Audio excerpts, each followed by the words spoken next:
جی اچھا، اب میرا دوسرا سوال ہے لہرے صاحب، یہ اس کا یزید کا یہ پلید کا ہوا کیا تھا؟ یہ جو آتے ہیں اس کی باتیں آتی ہیں کہ ایک عورت نے اس کو قتل کیا تھا اور یہ کیا سب باتیں آپ کو کیا اس کے بارے میں کچھ پتا ہے کہ اس کا ہوا کیا اس کے بعد میں؟ مجھے اس کا یاد ہے، یہ جوانی میں مر گیا تھا یزید، کربلا، واقع نہیں، کربلا اس کے کو کچھ زہر سال دیا بعد. گیا تھا نا، اس کو مارا گیا مجھے نہیں تھا. معلوم، اس کا نہیں معلوم کہ کیسے مرا. ابھی میں نے مطالعہ نہیں کیا، میرے ذہن میں نہیں. اچھا اچھا اچھا، جی جی. اچھا الہری صاحب، یہ حضرت علی علیہ السلام کی جو ولادت ہوئی ہے کعبے میں، اس کے متعلق جو ہے وہ کیا واقعہ ہے؟ آپ تھوڑا سا مجھے بریف کریں گے اگر آپ کے پاس سمے ہے تو؟ تو کعبہ میں ولادت ہوئی، اس کا حدیث ہمارے کتب میں بہت زیادہ ہے کہ حضرت فاطمہ بنت اچھا اسد سلام اللہ علیہا حاملہ کی حالت میں تھیں، وہ کعبے کے ارد گرد طواف کر رہی تھیں، تو کعبے کا دیوار ٹوٹ گیا اور وہ اندر گئی ہیں. تو وہاں پہ جو کلید دار کعبہ تھے جناب عباس تھے یا بنی ہاشم کے کچھ لوگ تھے، انہوں نے جب دیکھا کہ کعبہ کی دیوار ٹوٹ گئی، اندر گئے ہیں، تو ان کو بڑا تشویش ہوا کہ یہاں پہ کیا ہو رہا ہے. تو انہوں نے بہت چابی ڈالا کعبے کے دروازے کو کھولنے کی، تو کعبے کے دروازہ نہیں کھلا کسی سے. تو ان کو پتہ چل گیا کہ یہاں پہ کرامت ہے، اعجاز ہے. اور وہ وہاں پہ 2-3 دن وہاں پہ رہیں، اور وہاں پر وہ خود، پھر ان کی روایت ہے کہ وہاں پر جنت سے فرشتے آئے اور ان کے ساتھ حضرت حوا تھی، حضرت موسیٰ علیہ السلام کی بہن تھی، مریم حضرت عیسیٰ علیہ السلام کی والدہ تھی، اور حضرت آسیہ فرعون کی جو ماں ہے. یہ جنتی جو خواتین جی ان کے ساتھ آئی، انہوں نے کہا کہ آپ ڈریے نہیں، آپ کی ولادت کا وقت ہوا ہے اور ہم یہاں پہ آپ کی خدمت کریں گی.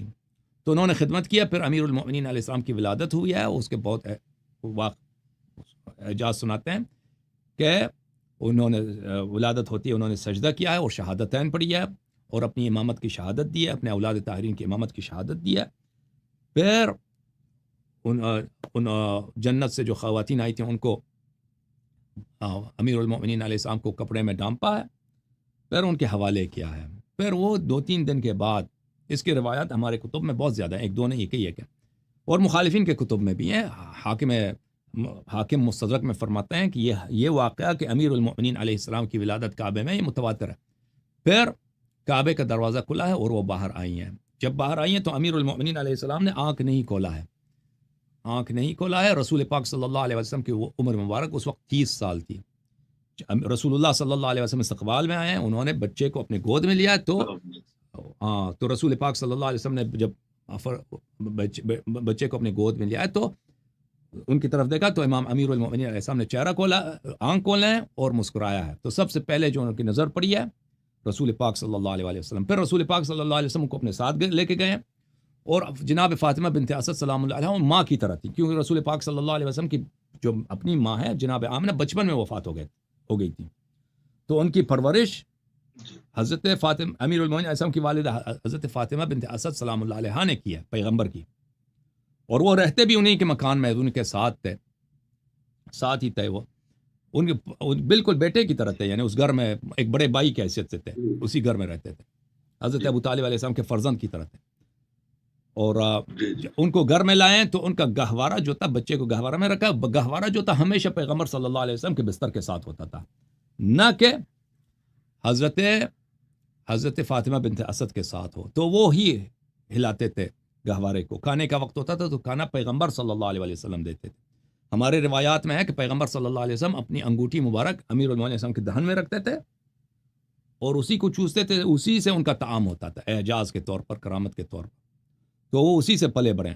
اور پھر جب کچھ عرصہ گزرا، وہ چلنے کے لائق ہو گئے، چلنے کے قابل ہو گئے، تو رسول پاک صلی اللہ علیہ وسلم ہمیشہ مکے کے پہاڑیوں میں جاتے تھے عبادت خدا کے لیے. ابھی بعثت سے پہلے کی بات ہے. تو امیر المؤمنین علیہ السلام کو ساتھ لے کے جاتے تھے. وہ خود امیر المؤمنین علیہ السلام ایک خطبے میں فرماتے ہیں کہ میں ایک اونٹ کا ایک بچہ ہوتا ہے، اپنی ماں سے کبھی الگ نہیں ہوتا، میں اسی طرح پیغمبر کے ساتھ تھا. ہمیشہ میں وہ جہاں جاتے تھے، پہاڑی پہ جاتے تھے عبادت کے لیے، تو میں ان کے پیچھے جاتا تھا، ان کے ساتھ جاتا تھا. اور ملائکہ جب آتے تھے پیغمبر صلی اللہ علیہ وسلم سے بات کرنے تو مجھے نظر آتے تھے ملائکہ، اور ان کے فرشتوں کی گفتگو مجھے نظر آتے تھے. تو میں نے پیغمبر سے کہا کہ میں یہ تو سب تو سنتا ہوں. تو پیغمبر صلی اللہ علیہ وسلم نے کہا کہ جی ہاں، آپ جو ہیں، جو میں دیکھتا ہوں آپ دیکھتے ہیں، اور جو میں سنتا ہوں آپ سنتے ہیں، لیکن آپ نبی نہیں ہیں، پیغمبر نہیں ہیں. تو یہ ان کی ولادت، اور اس کے میں نے بہت سارے احادیث کو مختصر نبی بیان کیا مختصر جملوں میں. یہ ہے. Okay, thank you sir.